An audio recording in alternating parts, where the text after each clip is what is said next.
sommes le 7 février 1925. Vous aviez la veille tenté une petite expérience un peu grivoise qui était d'allumer des bâtonnets d'encens, de fumer de l'opium pour refaire éventuellement un rituel ou un sort qui vous aurait permis d'aller dans la contrée des rêves. Bon, ça se tentait. Bon, vous n'êtes pas forcément allé dans la contrée des rêves, en tout cas vous ne savez pas, vous êtes allé quelque part en tout cas. Et lorsque vous vous réveillez dans votre chambre d'hôtel de l'hôtel Savoie, le point commun que vous avez tous, c'est que vous sentez un grand vide à l'intérieur de vous. Particulièrement Vincenzo, qui non seulement a l'impression d'avoir comme perdu quelque chose, mais qui culpabilise en plus parce que ce qui s'est passé dans sa tête, c'est que ses amis étaient dans le besoin, lui qui est le protecteur, lui qui s'est gravé sur le corps les insignes qui doivent protéger le groupe, bah, tout d'un coup il a disparu au moment où le combat était le plus violent. Et il a l'impression que t'as l'impression, Vincenzo, que t'as failli en fait à ce que tu t'étais juré de faire, de les protéger, tout ça.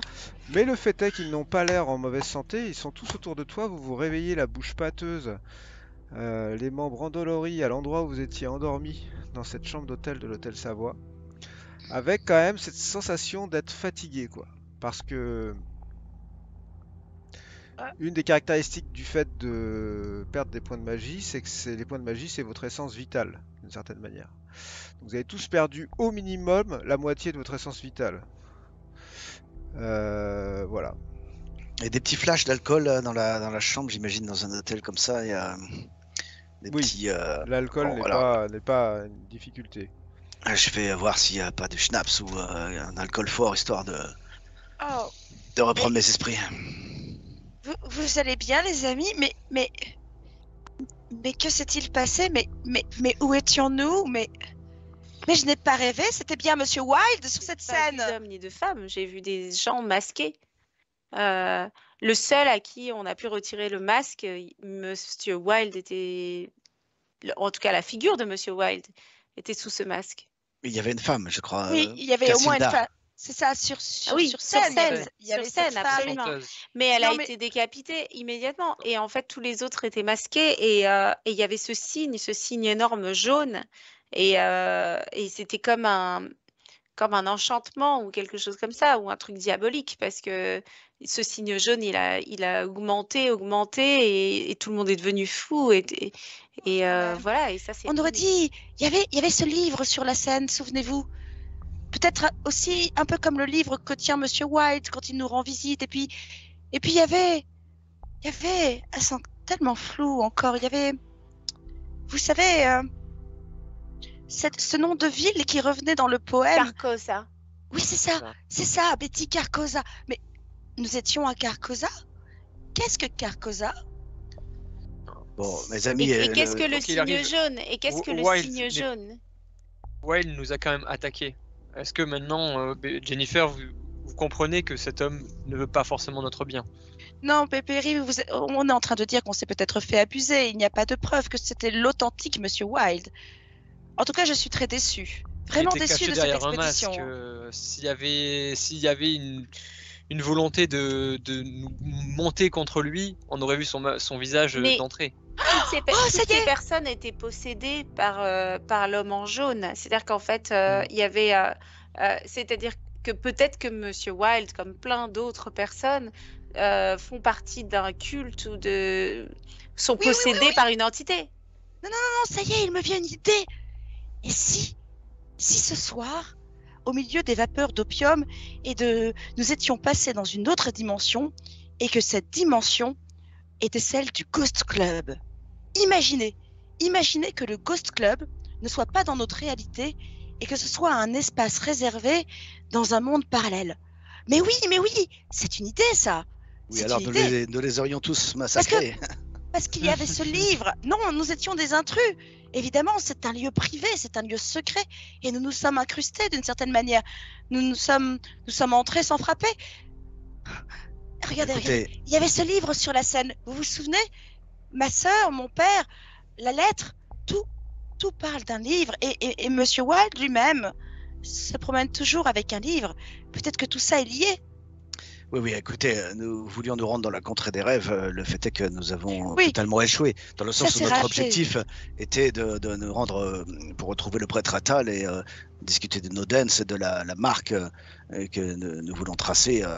Bon, nous ne savons pas, nous sommes retrouvés sous les effluves Ah. nous Nous, ne savons pas. Nous Est-ce que n'avons c'est pas le Ghost les- Club? Est-ce que c'est un je endroit pense- ailleurs dans notre tête? Tout est possible, hein, nous pouvons envisager tout et n'importe quoi.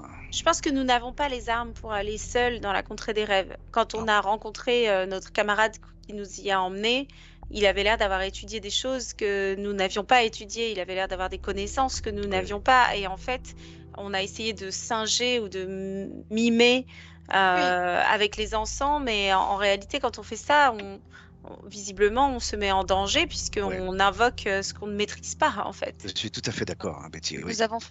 Nous avons fait n'importe quoi et vraiment n'importe quoi. Nous avons tâtonné, mais nous ne pouvons pas faire autrement. Mais ce qui est contrariant dans cette histoire, c'est que nous n'avons toujours pas nos réponses, nos danses. Le rituel est-il trop sanglant et trop diabolique? Il est sanglant et diabolique. Mais serpent dans mon dos est-il une protection, un pouvoir? On ne sait toujours rien. Je veux dire, ça nous a rien. Perry, tu sais, quelqu'un nous a parlé dans le monde des rêves des œufs. Il s'agirait peut-être d'en trouver un et peut-être à ce moment-là, nous aurons la possibilité peut-être de focaliser notre esprit sur un lieu précis que nous voulons atteindre dans la contrée des rêves, plutôt que de débarquer n'importe où et n'importe comment. Les œufs semblent la manière la plus, la porte, la clé et la porte la plus clé. facile. Il nous faut en trouver un, se peut-être rendre Jennifer dans ton manoir et peut-être une sorte de C'est comme vrai. ça. C'est Et vrai. oui, Erasmus, quels jours sommes-nous? Combien de temps sommes-nous restés absents? Ça, c'est la grande question, justement. Nico, il fait jour? Là, ce que vous pouvez voir à l'extérieur, c'est que ça a l'air d'être le petit matin, ouais. Bah, je descends, je cherche un exemplaire du journal. Ouais. Oui, merci, Perry. Dépêchez-vous, il faut que j'appelle ma sœur. Et en t'approchant d'ailleurs de la fenêtre, tu vois qu'il pleut. Donc tu descends à la réception. moi, ce qui ne me rassure pas, c'est que le prêtre jaune m'a parlé et il m'a dit quelque chose de... Je sais pas, tout à coup, il m'a dit, toi aussi, tu vois le signe jaune. Et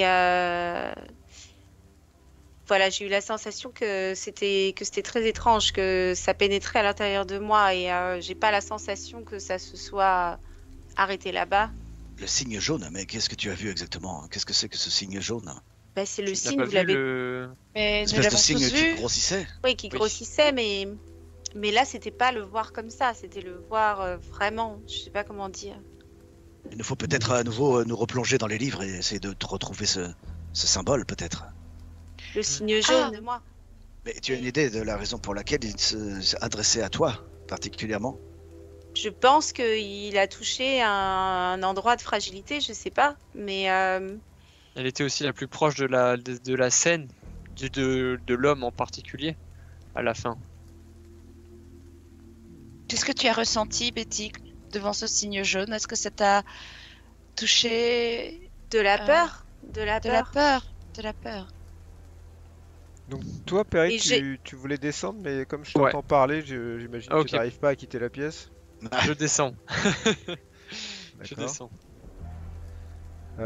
Ok, bah tu descends, alors tu traverses les couloirs de l'hôtel, tu prends l'escalier qui va à la réception, et tu sais que tu peux te procurer facilement le journal du jour à la réception.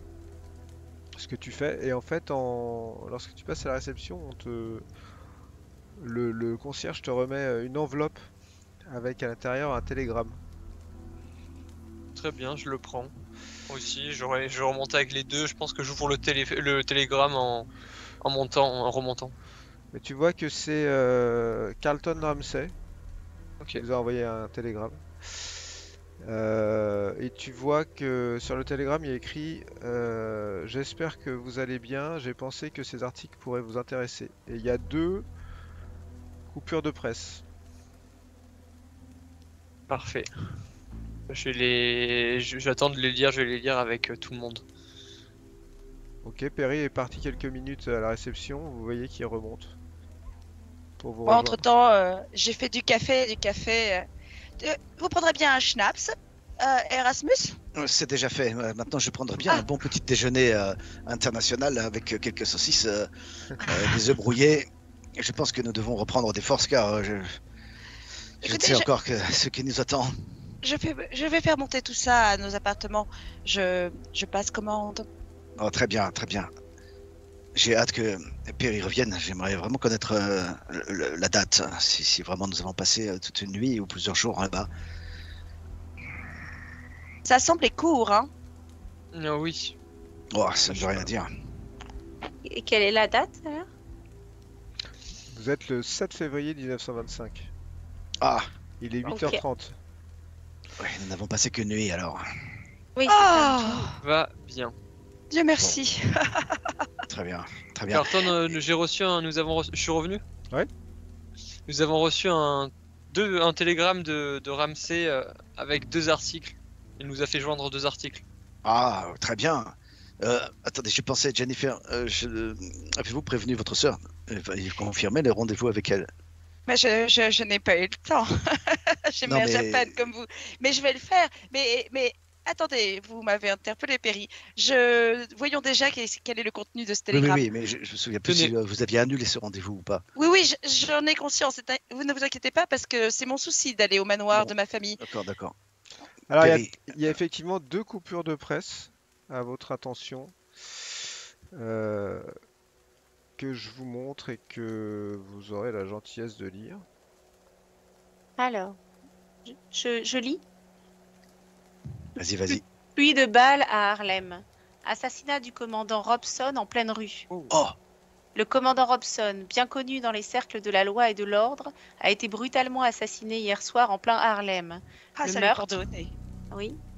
Le meurtre, qui a eu lieu vers 22 h, a laissé la police de New York en état d'alerte maximale. Une nuit de terreur. Robson, qui était en service depuis plus de 2 décennies, a été mitraillé dans sa voiture alors qu'il se dirigeait vers son domicile.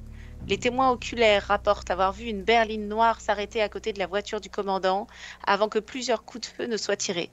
Robson n'a pas survécu à l'attaque et son décès a été confirmé sur les lieux. La mafia sicilienne?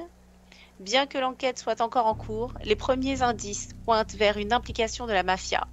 Nous explorons toutes les pistes, mais il est difficile de ne pas voir la main de la mafia dans cette affaire, a déclaré le capitaine James O'Hara du New York Police District. C'était un assassinat professionnel, exécuté avec une précision militaire. La police de New York a émis un appel à témoins et demande à toute personne ayant des informations sur l'assassinat de contacter le poste de police le plus proche. Une récompense de $500 a été offerte pour toute information menant à l'arrestation des coupables. Et c'est Schussenberg. R. Sochenberg. Notre cher ami C'est Sochenberg. notre ami Sochenberg qui écrit cet article.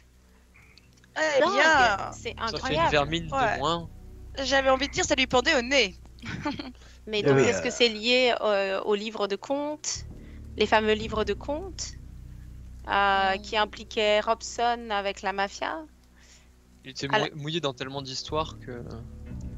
Alors, le deuxième article, c'est le mystère des égouts de Harlem. New York. Depuis quelques jours, une odeur nauséabonde envahit certaines rues de Harlem, notamment près des bouches d'égout. Une odeur insoutenable. C'est comme si quelque chose de pourri était là-dessous, déclare Martha Johnson, une résidente locale. Je n'ai jamais rien senti de tel et ça me donne la chair de poule.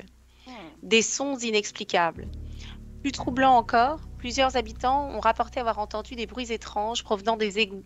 C'était comme des pleurs, ou peut-être des râles, explique Robert Williams, un autre résident. Je ne peux pas dire exactement ce que c'était, mais ça ne ressemblait à rien de ce que j'ai jamais entendu. Des voix étranges. Oula. Un habitant, qui a souhaité rester anonyme, a même décrit plein de voix d'hommes et de femmes d'âges différents qui semblaient souffrir. Bien que ces affirmations n'aient pas été vérifiées, elles ont suffi à alimenter les rumeurs et les spéculations parmi les habitants du quartier. Excusez-moi, je vous coupe, mais vous avez compris? Attends, finissons l'article. Une simple rumeur, la police de New York, déjà surchargée, a déclaré qu'il n'y avait pas de preuves suffisantes pour lancer une enquête formelle sur ces rumeurs. Pour le moment, il s'agit simplement de rumeurs, a déclaré le capitaine James O'Hara. Mais nous gardons un œil sur la situation. Ces rumeurs ont laissé la communauté en état d'alerte, avec de nombreux habitants évitant désormais les zones où les odeurs et les sons ont été signalés. Je ne sais pas ce qui se passe, mais je préfère ne pas prendre de risques, déclare Emily Thompson, une mère de 2 enfants. Alors que Harlem est déjà en proie à des tensions et des incertitudes, ces rumeurs étranges ajoutent une autre couche de mystère à un quartier en quête de réponse et de paix. Pour l'instant, le mystère des égouts de Harlem reste non résolu, mais il est clair que les habitants seront sur leur garde jusqu'à ce que des réponses soient trouvées. Non résolu, vous avez compris ce qui rôde dans les égouts. Eh bien, moi, oui. ça me rappelle ce que nous avons vu dans le puits sous le Mais Juju évidemment, House. Betty, mais bien sûr. Des hordes de morts C'est elle vivants. qui s'est enfuie. Si. Mais bien sûr, c'est la créature, ça ne peut être qu'elle. Avec Jeanne, excusez-moi Erasmus, qui doit faire partie de cette espèce d'amas de chair. C'est pas et très de- délicat de votre part, Jennifer. Oui. Mais Désolé, je n'y peux rien, c'est le mais- moment. Désolé. Ce qui reste de Jeanne, je lui ai coupé la tête. Cette créature est encore dans le puits, mais d'autres morts Ah. vivants peut-être ont été créés, je ne sais pas, par le culte de la lame sanglante. Non, Non, C'est nous celle-là avons... qui s'est enfui. Évidemment que Oui. c'est celle-là qui s'est enfui. C'est Et qui terrible. prolifère dans les égouts de Harlem. Donc ce serait la créature elle-même, Mais, avec mais toutes il ces faut- têtes. Si. Quelle Tu horreur. il ne faudrait pas informer quelqu'un. Je pense que les habitants de New York sont en grand danger. Et nous aurions jamais dû partir en laissant cette créature possiblement en liberté. Mais qu'est-ce qu'on allait dire? On allait aller voir la police et leur dire qu'il y avait une espèce de créature avec des milliers, des dizaines, des centaines de têtes et des tentacules qui ont essayé de nous mordre. Vous n'y Non, pensez pas, non? S'il y a bien quelque chose que nous aurions dû faire, c'est remplir ce puits d'essence et mettre le feu. Ouais. Il Avant de me partir, vient nous l'idée. aurons dû faire ça. Il me vient une idée horrible. Et si c'est nous qui l'avions libéré en mettant le feu justement au Juju House? Faites-moi tous un Parce que jet de peut-être- santé mentale. Ah, Betty, tu perds 1 point de santé mentale. Aïe. En tant que médecin. Oh Je là, ça va. Je le retire. Jennifer, comme d'habitude. Jennifer, elle, ça va super bien. Je suis en pleine Ouais. femme Comme d'habitude. Elle gagne 1 point de santé mentale d'avoir trouvé la déduction à cette affaire. ah oui, c'est ça. Exactement. Désolée. Non, moi je stresse à mort. C'est terrible en fait. Toutes ces histoires, Ah, mais c'est comme un sentiment d'impuissance terrible. Mm. On aurait Là, dû rester plus en là-bas, plus, mais ouais. si on était resté là-bas, on ne serait pas là où on est. Donc en fait, chaque fois qu'on part de quelque part, on laisse derrière nous. Non, Le- il le faut mal- plus qu'on fasse ça. Il ne faut plus qu'on fasse Non. ça. Mais comment, Nous ne laisserons comment mener plus, l'enquête et Une telle com- chose com- se passer. Mais comment savoir où cette bête est? Comment savoir que nous ne l'avions pas tuée? Chaque chose qu'on fait nous amène plus proche de l'enquête et à la fois nous rend coupables davantage. Elle rôde dans les égouts. Cela veut dire qu'elle peut être n'importe où. On n'aurait rien pu faire de toute façon. Mais Par elle est contre, Si, on dans aurait les pu, égouts on de aurait pu Harlem, tout là faire où pendant vivent la descente. mes amis, et nous sommes partis. Et nos amis restés là-bas sont là avec cette créature et nous Non. sommes. ce n'est pas parce que on n'est plus là-bas qu'on ne va pas faire quelque chose. Il faut avertir les gens. Il faut qu'ils sachent quel danger leur tourne autour. C'est important. Personne. Personne Qu'est-ce ne que se tu croira vas jamais. dire enfin, On va pas dire Jennifer? qu'une créature, un amas de têtes. Vas-y, Non, serait voilà, non, condamné. mais peut-être que Erika Carlyle nous croira. Elle a les moyens de faire, de payer des mercenaires, de faire quelque chose. Je veux dire, vu ce qu'elle a vécu à travers son frère et les cauchemars qu'il habite, elle aura peut-être et ce qu'elle a vécu aussi le jour de l'éclipse. Elle Ne a me dites vu- pas qu'elle elle a ne nous vu écoutera quelque pas. chose de tangible, c'est-à-dire des hommes venus pour nous tuer. Elle n'a pas vu une créature aux têtes multiples, telle une hydre, venir nous manger avec leur bouche. Non, Ouais, je ne vois qu'un qu'un seul et unique moyen maintenant de nous débarrasser de ces créatures et peut-être les autres qui viendront par la suite. Allez savoir, cette manière, ce sera de nous débarrasser du mal Oui, qui d'accord. anime cette créature. En cela, maintenant, Ah. nous sommes totalement impuissants. Il nous faut tout simplement continuer notre enquête et aller jusqu'au bout et nous débarrasser du chaos rampant qui peut être cette entité Si. qui anime ces créatures. Oui. Imaginez Moi, je- que ce qui se passe à New York peut être en ce moment partout dans le monde. On a affaire à quelque chose de mondial. Si on se concentre juste sur New York, on réglera New York, mais quid de Londres, quid de tous les endroits où il semble que le mal persiste et signe ses méfaits. Et qui sait, oui, si sous nos pieds en ce moment même, cette sorte de créature est en train de ramper aussi. C'est fort probable. Il y a deux choses que nous devons faire, c'est contacter Ramsay pour lui dire ce que nous savons. Je pense qu'il est quelqu'un de confiance. Ramsay. Et la deuxième chose, c'est d'avancer sur notre enquête. Nous ne voulons pas, c'est une décision collective. Mais pourquoi? Mais qu'est-ce que ça peut vous faire? Cela ne va pas nuire à la destruction de la créature, bien au contraire. L'orage à l'extérieur grandit en même temps que votre sentiment d'impuissance. Vous êtes à Londres, vous avez beaucoup de problèmes à gérer et vous prenez conscience, comme vous êtes en train de le faire, que la manière dont vous gérez les problèmes ailleurs, à 6 jours de bateau, en l'occurrence à New York, n'a pas forcément les résultats que vous escomptiez, ou en tout cas, peut-être que finalement les choses sont moins pires comme ça, c'est difficile de le savoir. Vous êtes tous un peu gagnés par ce sentiment d'impuissance. Et à un moment, alors que tout le monde y va de sa théorie sur qui il faut prévenir, ou pas, eh bien, le téléphone de la chambre sonne. Erasmus, vous pouvez répondre. Avec mon accent? Oui. Alors allons-y. Je réponds. Allô?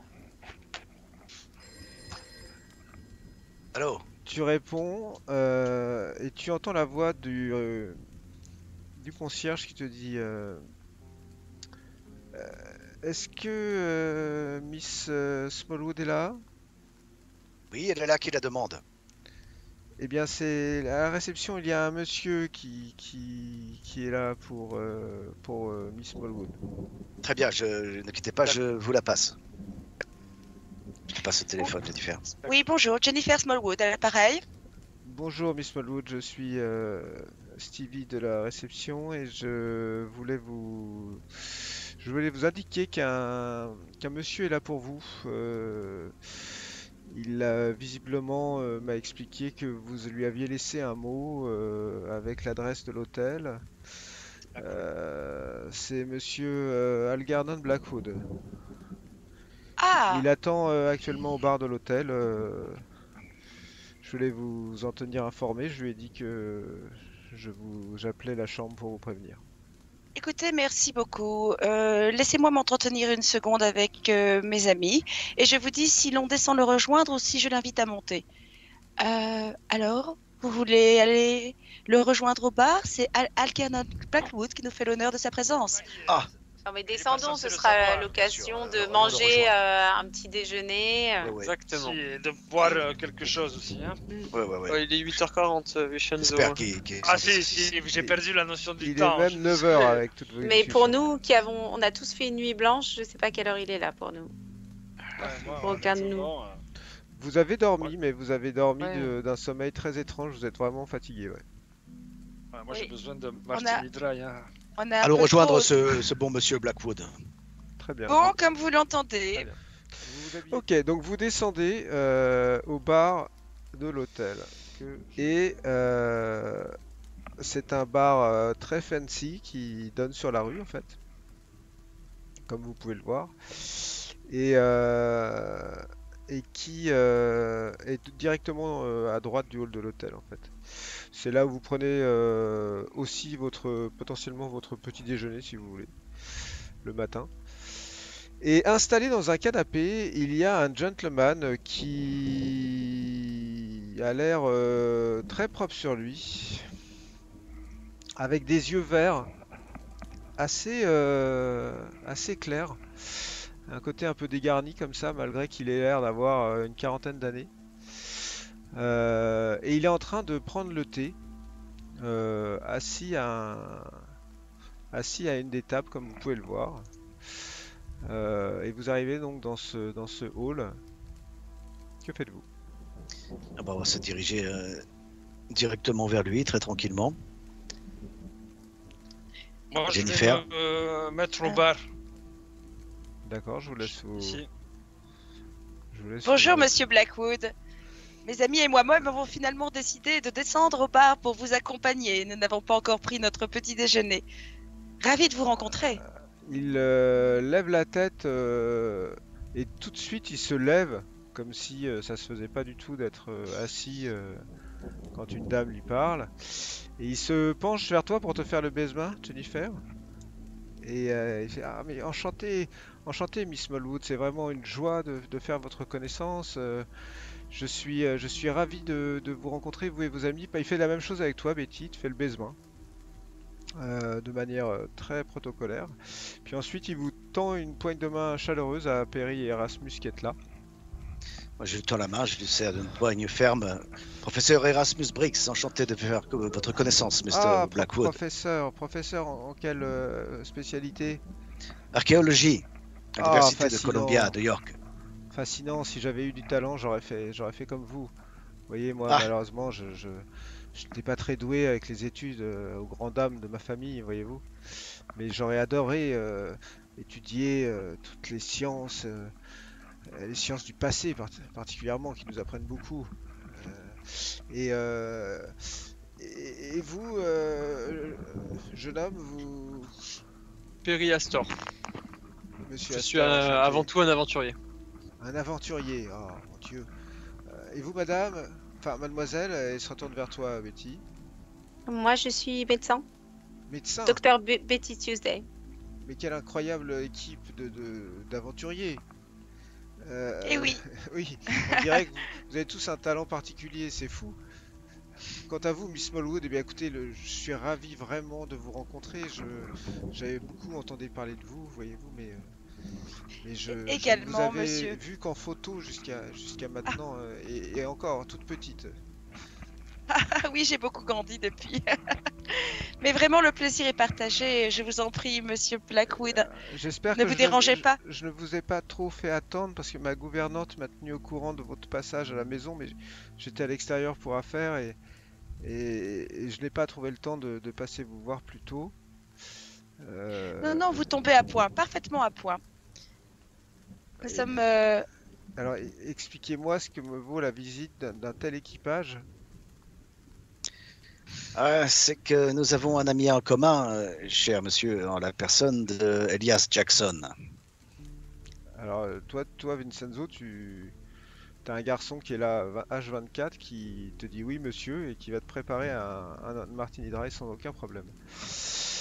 Monsieur Jackson, mais oui, monsieur Jackson, mais quel écrivain, monsieur Jackson, c'est vraiment... et je suis pas étonné du talent qu'ont rencontré ses œuvres. Je ne sais pas quel sera le prochain. J'espère il était sur une histoire encore incroyable. Hélas, monsieur Blackwood, nous avons hélas une triste nouvelle à vous annoncer. C'est que notre ami très cher, Jackson Elias, est hélas passé de vie à trépas. Et Mon Dieu. C'est pour cette raison. Qui a l'air vraiment de...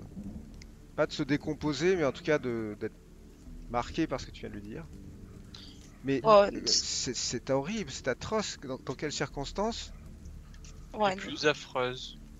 Vraiment, nous en sommes bouleversés. Assassiné?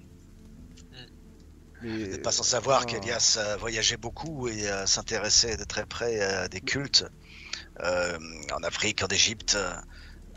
Mais ici aussi à Londres, d'ailleurs peut-être c'est une des raisons pour lesquelles elle vous a rendu visite, parler, échanger autour de toutes ces histoires. Et il a été peut-être un peu trop loin dans ses recherches et je suis vraiment au regret de vous annoncer sa mort tragique dans ces circonstances, un assassinat dont l'origine est peut-être justement un des cultes sur lequel il enquêtait. Ça est bien compliqué, c'est une longue histoire à raconter, mais voilà, nous sommes ici pour continuer finalement ces recherches. Mais c'est arrivé à New York? Oui. Oui. Dans sa chambre d'hôtel. C'est vraiment... J'ai cru comprendre que les États-Unis étaient un pays, tout de même, hein, excusez-moi de le dire, mais où la violence était quand même assez... Ne vous méprenez pas, Monsieur Blackwood. C'est juste que notre ami, à force de se frotter à tous ces sujets sensibles, en a plus ou moins payé le prix de manière atroce. Le meurtre qui a été opéré était plus un rituel qu'autre chose. C'était Un rituel? Oui, c'était atroce. Mon Dieu. Je ne sais pas si je dois vous conter ces détails. Ils sont vraiment... Non, Non, je pense que... ça me rappellera de mauvais souvenirs. Oui, je n'aimerais pas que vous ayez à reprendre tout ça. Et puis, Non. vous savez, je dois bien vous avouer que je n'étais pas non plus quelqu'un de très proche de votre ami. Je l'ai rencontré lors de son passage à Londres, vraiment par curiosité d'écriture. C'est-à-dire qu'il avait lu un de mes romans, j'étais au courant de ses travaux et j'avais lu un de ses livres également. Il m'a contacté, nous avons parlé de la société londonienne notamment et de l'histoire aussi de ce pays. Mais je lui avais écrit d'ailleurs, je me rappelle, pour lui demander s'il avait envie de lire le manuscrit de mon prochain livre. C'est justement pour ça que nous sommes là. Ah oui, je comprends mieux.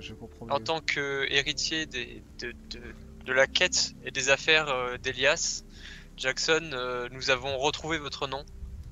Et oui, bien sûr, nous nous sommes dit qu'en tant qu'un des derniers témoins vivants d'Elias, vous avez sûrement des choses à nous apprendre sur votre discussion, vos échanges. Écoutez, Elias était quelqu'un de charmant, de très passionné, je vais dire. Vraiment, il avait une théorie qui, pour moi, ferait un livre excellent, qui était que il y avait une espèce de fraternité, de culte, je ne sais pas comment l'appeler, qui gangrénait un peu la société londonienne. Alors, il n'avait pas encore l'idée de à quel niveau cela pouvait exister, parce que je lui opposais le fait que l'aristocratie britannique et la société britannique, de par son fonctionnement, on n'était pas... Enfin, je m'y connais un peu en société secrète, pour tout vous dire, parce que c'est un peu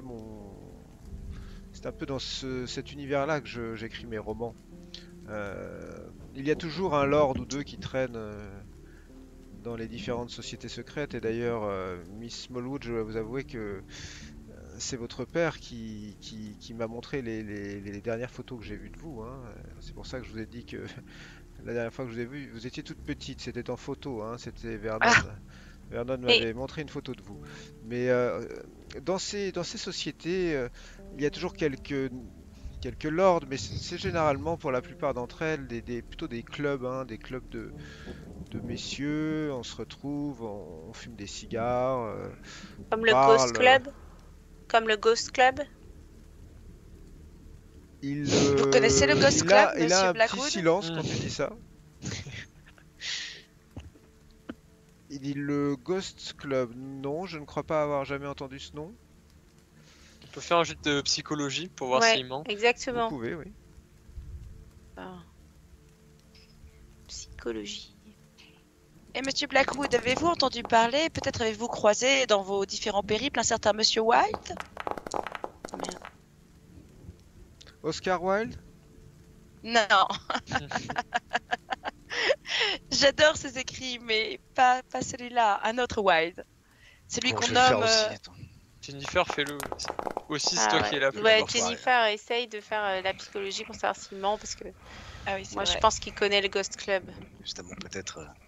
Monsieur Wilde, écoutez, pas que le souvenir me revienne. Néanmoins, il existe quand même beaucoup d'anglais qui portent ce nom de famille, donc non, il est censé être dans quel métier ou quel...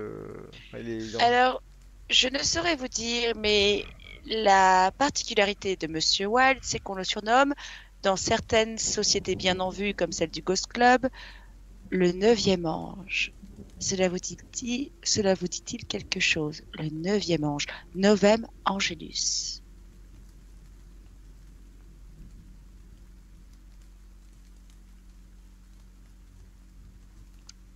avec la même, le même visage un peu impassible que lorsqu'il avait entendu le Ghost Club, il vous répond absolument pas. Ok, Oh, je vais refaire bien. un test de psychologie. Non, voir tu peux après. pas. Ah bon? Non, soit tu peux le redoubler si tu m'expliques ce que tu fais, avec les conséquences désastreuses que ça peut avoir Ouais, si tu le rates. je, je vais le redoubler. Alors, comment tu fais pour le redoubler? Il faut que tu m'expliques comment tu redoubles un Son test. comportement, pas seulement son silence. Je regarde comment est-ce qu'il regarde droit dans les yeux? Est-ce qu'il regarde sur le côté? Est-ce que c'est fuyant? Est-ce qu'il tremble? Est-ce que sa bouche est pâteuse? Est-ce que Euh, donc que- tu te concentres plus sur son Sur son comportement, en fait, Non-verbal. ouais, et le voilà, sur non-verbal. son Ouais. non-verbal, très bien. Bah là, tu peux redoubler ton jet maintenant. D'accord. Monsieur Blackwood, visiblement, donc, dans vos romans, vous évoquez ces sociétés secrètes dont vous parlez. Certaines sont bien sûr certainement plus secrètes que d'autres. Hein. Et pour vos recherches, avez-vous vous-même travaillé avec force et vigueur sur ces sujets? Avez-vous...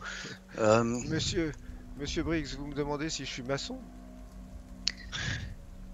Vous l'avez compris, c'est une manière directe de le dire. Je l'ai été, professeur, mais il est vrai que j'ai eu une certaine curiosité à travers ces différents univers de ce type, dont la maçonnerie, dont les différentes loges de Londres qui sont, comme vous le savez, nombreuses et productives. Elle m'a permis effectivement de, de réunir certaines choses qui ne l'auraient pas été. Mais rien en rapport avec vos questions. Et là, il se tourne un peu vers toi, Betty, et il te lance un regard un peu où là, tu te dis, oh putain, je suis pas discrète, il m'a grillé grave. En fait, D'accord. je suis en train de le regarder comme ça, tu vois, et il m'a grillé. Et il a un petit sourire plutôt amical en fait. T'as pas D'accord. l'impression que c'est quelque Alors, chose qu'il aurait. je lui rends ce sourire. Ouais. Je lui rends ce sourire. Et d'ailleurs, il vous dit, mais vous savez, il ne faut pas en vouloir à un écrivain et un passionné d'ésotérisme comme moi d'avoir mes secrets. Voyez-vous, c'est le propre même de cet Faut s- univers. Et Le là, moi, secret. je vais utiliser le charme. J'ai le charme. Je dis, Vas-y. oui, vos secrets, Monsieur Blackwood. Mais vous savez, peut-être, vous qui connaissez ma famille depuis un certain temps, que mon père lui-même faisait partie du Ghost Club et que il m'a laissé, après sa mort tragique, vous savez qu'il est mort noyé à la suite d'un naufrage, une lettre me faisant promettre de marcher sur ses traces et de retrouver des indices qu'il a laissés pour moi afin de poursuivre son œuvre. C'est pour cela qu'il est très très très important pour moi de retrouver ce monsieur Wilde, ce Novem Angelus, et de éventuellement pouvoir me mettre en contact avec le Ghost Club dont ce monsieur Wilde ferait partie. Comprenez, je respecte vos secrets, mais pour moi ce serait tragique de rester en dehors de tout ça. J'ai de charme. Vas-y. Oui. Yes. Salut. T'as de beaux yeux, tu sais. Il t'écoute. Miss Smallwood, effectivement, j'ai bien connu votre père. Et la sincérité avec laquelle vous me dites tout cela m'oblige moi-même à être d'une extrême sincérité avec vous. Merci, monsieur Blackwood. Attendez que j'ai parlé pour me remercier. Votre père, malheureusement, comme cela peut arriver parfois dans ce type de recherche, n'était pas à la recherche des choses positives que l'on peut trouver dans ce type d'univers. Ah, Ces centres d'intérêts, ses préoccupations m'ont plutôt tenu à l'écart de lui plutôt que de conforter nos liens. Pourtant, pendant un certain temps, nous avons côtoyé les mêmes cercles, les mêmes clubs. Je peux même vous dire que d'une certaine manière, je l'ai parrainé dans un certain club. Et Le Ghost Club? Le Ghost Club n'est pas vraiment... comment dire? Le Ghost Club est un lieu, comme il se nomme, qui n'existe qu'à certains moments et dans certaines conditions. C'est effectivement un lieu qui est moins pérenne que les organisations dans lesquelles votre père et moi nous sommes retrouvés. Mais tout ça pour vous dire, Miss Smallwood, que cette recherche que vous faites autour des recherches de votre père, en tout cas autour de ces centres d'intérêt, me paraît pour le moins une perte de temps, au mieux dangereuse au pire. Ah, mais vous m'inquiétez. Je n'avais jamais...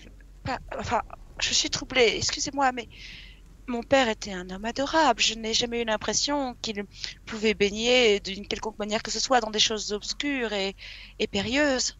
Ce n'est pas possible, voyons, monsieur Blackwood. Ou alors dites-moi plus, je crains de ne pas comprendre. Charme? Non, t'as fait un bon jet de charme, donc t'as pas besoin de le refaire. Je ne sais pas tout de votre père. Je sais que, encore une fois, la nature de ses recherches et particulièrement l'intérêt qu'il avait pour un certain livre. Ah oui, ce livre, il m'en parle. L'ont entraîné assez loin des sentiers que moi-même je fréquentais. Et nous avons préféré à un moment ne plus nous voir, ne plus nous fréquenter.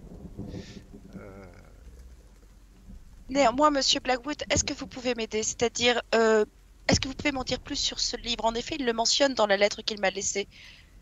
Mais il ne m'en dit... Est-ce qu'il vous a donné son nom? Non, justement, vous l'auriez, s'il vous plaît, monsieur Blackwood. Non. Cela pourrait me permettre justement de juger de... Mademoiselle, je vais vraiment vous donner une réponse que je vous conseille vraiment de prendre pour argent comptant. Ne cherchez pas ce livre. Ah, et mais donnez-moi une bonne raison. Ne formulez jamais le titre de ce livre. C'est le meilleur conseil que je puisse vous donner. Alors peut-être pourriez-vous me le... que j'ai donné à votre père il y a bien longtemps de cela. Si vous ne voulez pas l'énoncer, monsieur Blackwood, peut-être pouvez-vous me l'écrire, ce nom. Il est des mots qui ne doivent pas exister, ni dans la bouche d'un homme, ni sur le papier, mademoiselle. C'est pour toutes ces raisons que je vous explique que votre quête est dangereuse. Et vous n'êtes pas armé, malgré la gentillesse et sans doute l'extrême compétence des amis qui vous entourent. Vous n'êtes pas en mesure, comme ne l'était pas votre père, de vous aventurer sur certains territoires. Ce livre en fait partie.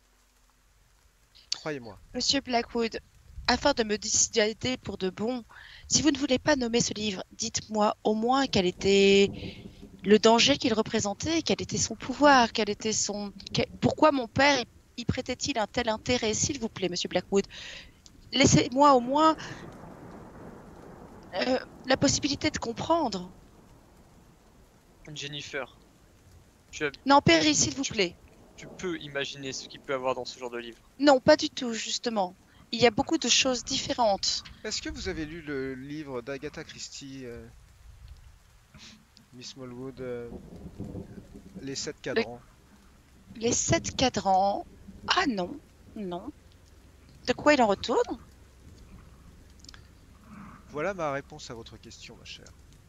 Les 7 cadrans. Lisez-le, peut-être que à l'intérieur se trouve quelque chose qui pourra vous aider à trouver les réponses à vos questions. D'accord, merci beaucoup, monsieur Blackwood. Je respecte vos secrets. Évidemment, quand vous dites que vous avez côtoyé mon père dans différentes sociétés, est-ce que au moins vous pourriez m'en indiquer une un peu plus positive que celle du Ghost Club, où je pourrais peut-être m'enquérir de certaines autres de ses recherches. Est-ce que vous avez déjà entendu parler de l'aube dorée?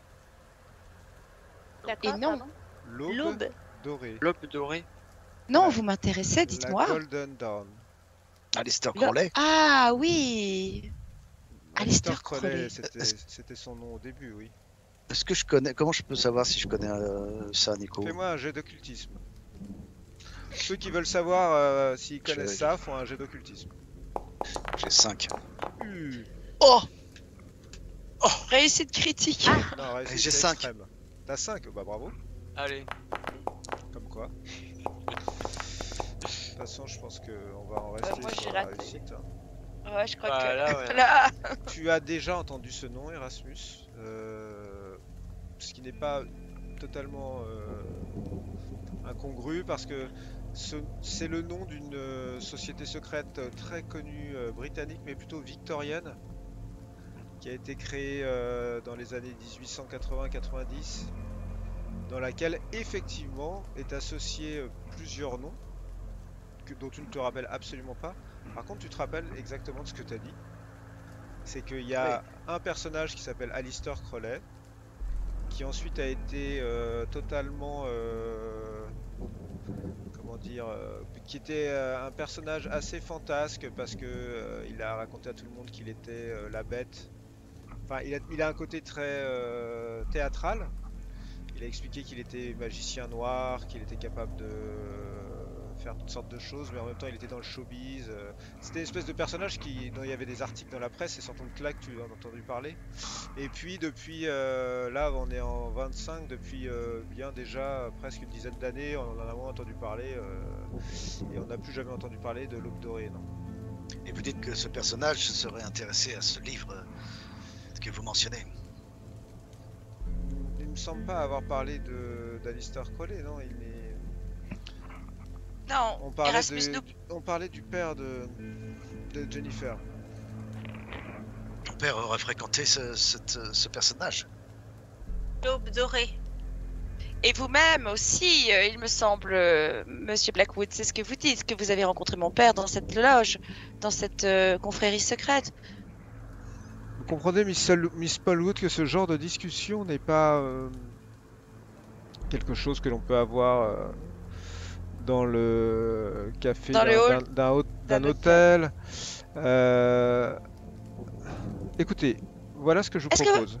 Je vais vous donner l'adresse du bureau où je travaille le plus clair de mon temps sur mes romans. Si en continuant vos recherches, vous avez besoin de conseils, n'hésitez pas à venir me voir.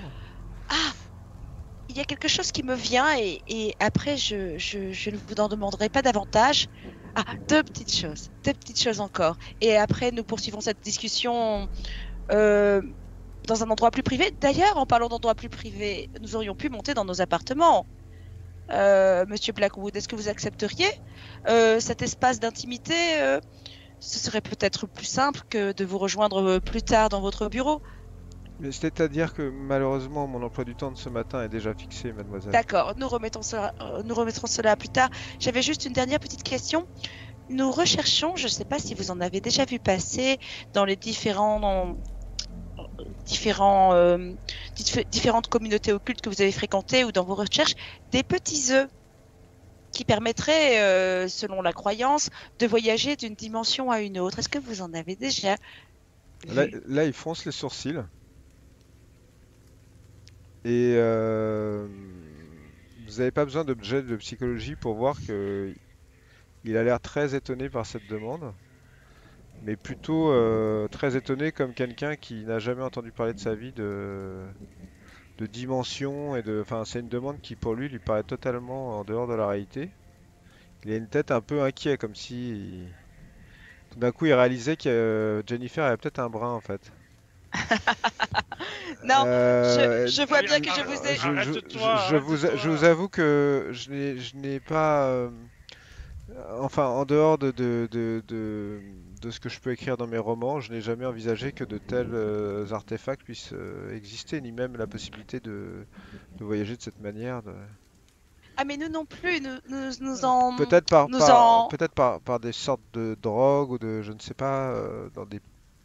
Effectivement, hein, vous savez, le héros de mes livres est un chercheur qui maîtrise les voyages dans les plans, mais il le fait, comment dire, de manière symbolique, de manière...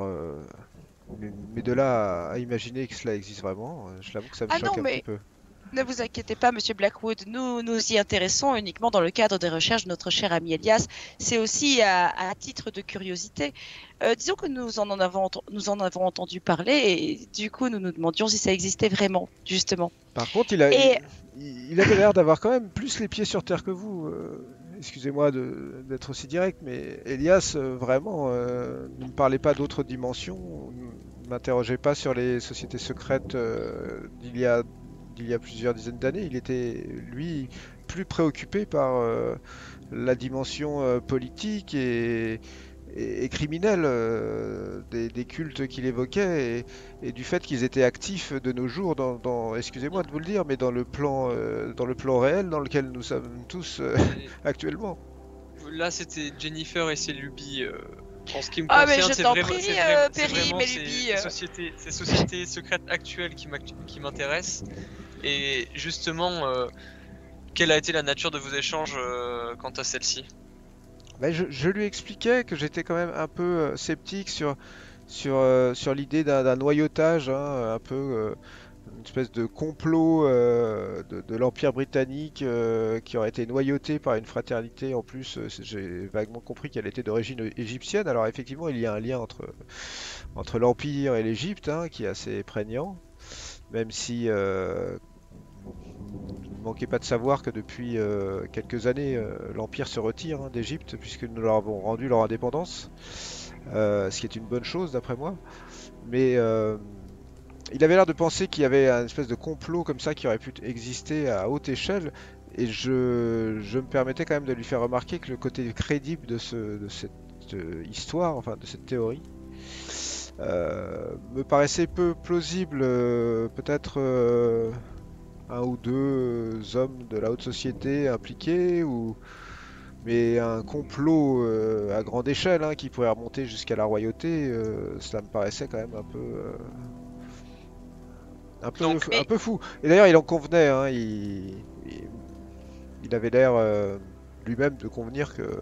Enfin, il n'avait pas l'air en fait d'avoir réellement tous les éléments de réponse, hein, forcément, hein. Mais j'avoue que je n'ai jamais su si c'était comment dire, la construction d'une intrigue dans un livre de fiction ou s'il me parlait de choses dont il était vraiment persuadé dans la vraie vie. C'est un peu comme vous, Miss Malwood, excusez-moi, mais moi j'essaie toujours de revenir à la réalité avant de parler de fiction. Et c'est vrai qu'avec votre ami, et c'est aussi ce qui m'a fasciné chez lui, c'est qu'il était tellement habité par son histoire que j'ai fini par croire qu'il était persuadé qu'elle était réelle.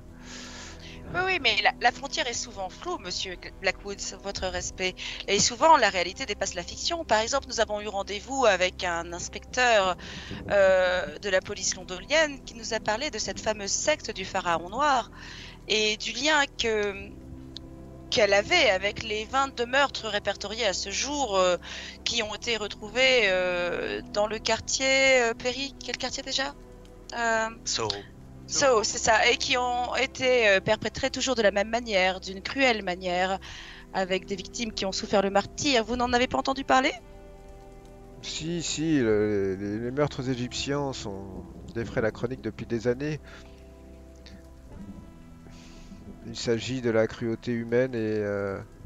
Enfin, oui, peut-être que c'est une mafia ou même une organisation, je ne sais pas, qui perpétue ces meurtres, mais vous voyez, je n'imagine pas, de la même manière qu'il y a eu un fantasme autour de Jack l'Éventreur, on a eu toutes sortes de théories qui amenaient à croire que la couronne était impliquée directement dans ces meurtres.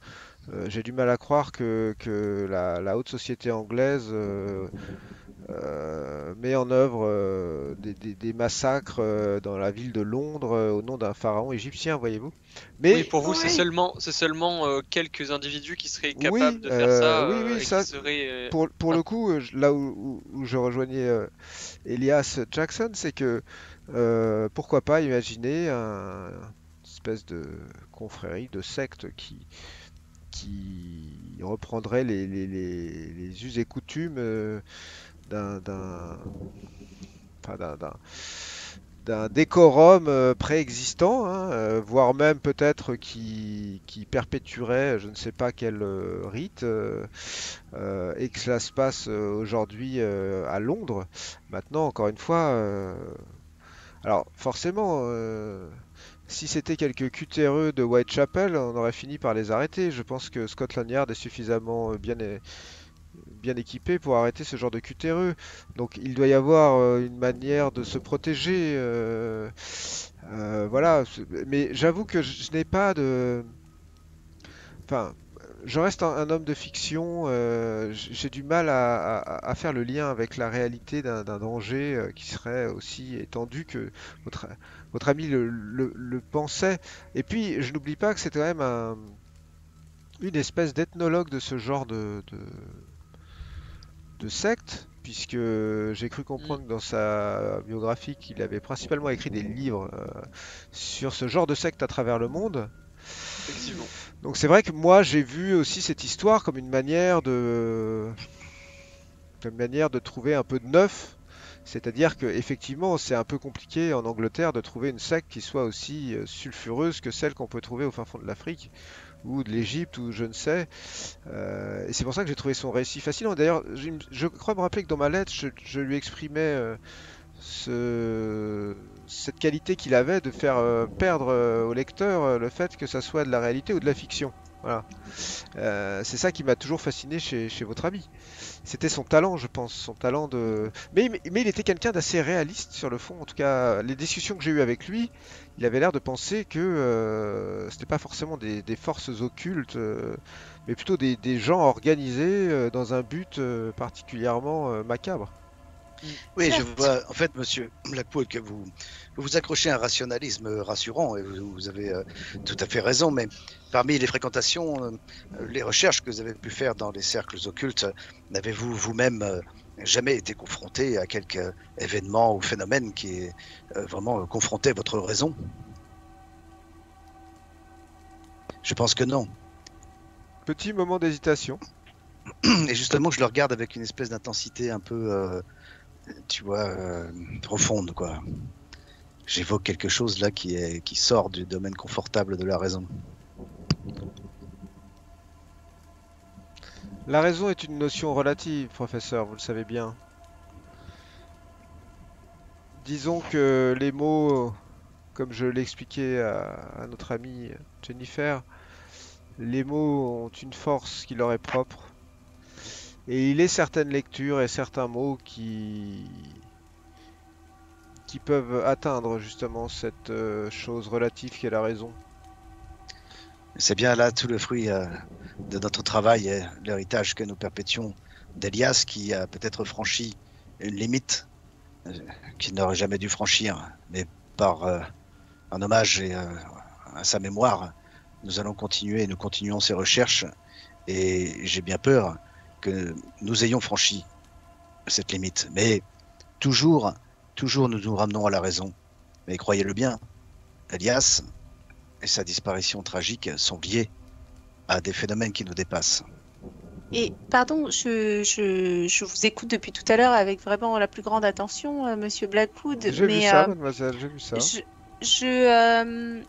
Vous dites d'une part que ce que vous appréciez chez Elias, c'était sa rationalité, et d'autre part, vous dites à Jennifer de ne surtout pas chercher un livre et de ne surtout pas prononcer ce nom. Alors, pardon, mais du coup, est-ce rationnel de ne pas vouloir prononcer le nom d'un livre, ni le rechercher? À mon sens, oui. À partir du moment où... Vous savez, il y a des livres qui ont changé le cours de l'humanité. On ne peut pas nier, et c'est pour ça d'ailleurs que ce métier me fascine, que le pouvoir des mots est parfois plus important que celui des hommes, de la force, des actes. Certains livres entre les mains des mauvaises personnes deviennent des outils de propagande qui peuvent renverser des démocraties, ou au contraire... C'est de cela dont il s'agit, un outil de propagande pour renverser une démocratie? J'ai l'impression que vous parliez d'autre chose. Je parlais plus d'un outil de propagande pour renverser la raison humaine, voyez-vous?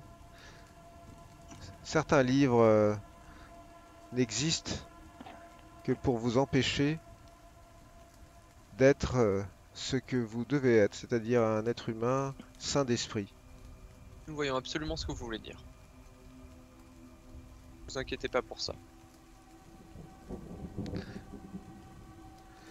Mesdames, messieurs, j'ai été vraiment ravi de ce petit déjeuner avec vous. Il faut que j'aille travailler. Vous savez, c'est le dur labeur de l'écrivain que de travailler tous les jours sur son livre. Néanmoins, alors, il vous écrit une adresse dans son quartier là, qui est censé être son bureau. Et Jennifer, avant de partir, elle te dit, et n'oubliez pas de vous procurer le livre d'Agatha Christie. Si le Ghost Club vous intéresse, je pense qu'il pourra peut-être vous être utile pour le retrouver.